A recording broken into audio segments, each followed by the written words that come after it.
చెయ్యో తీసేస్తారంతే. Sir ఇంకా మా అక్క కలెక్టర్ అయిపోయినట్టే. మీ అక్కకు చెప్పి మన ఫైటర్లందరికీ ఫిలిం నగర్ సొసైటీలో ప్లాట్లు ఇప్పించాలా. అలాగే మీరు 2 తీసుకోండి. మాస్టర్ మన hero. Congratulations block buster Brahmaji గారు ప్రతిష్టాత్మక ఫిలిం ఫేర్ అవార్డు అందుకున్నారు. మీ ఫీలింగ్? అయిపోయానన్నారు, పడిపోయానన్నారు, సైట్లు కూడా అమ్ముకుంటున్నానని వెబ్సైట్లో పెట్టారు.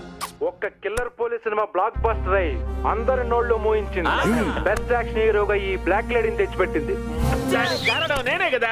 ఎలాగలగా మనమే కదా. ఇది కరెక్ట్ మీటర్. దీనంతటికీ కారణం నన్ను నడిపించిన పవర్ పాతాళం బాబా. పాతాళం బాబానా? ఎస్, ఆయన చేతిమే తంతే గీతలు మారిపోతాయి, కలమే తంతే రాతలు మారిపోతాయి. కానీ ఆయన నన్ను ఎక్కడ పడితే అక్కడ తన్నేశారు. దాంతో బర్న్ అయిపోతుంది అనుకున్న నా కెరియర్ టర్న్ అయిపోయింది. జై పాతాళం బాబా. ప్రాణాలు తెగించి రిస్క్ షాట్లు చేస్తే పాతాళం బాబా అంటాడా? This fellows mother, this fellows father. ఈ సక్సెస్ కి ఇంకో ముఖ్య కారణం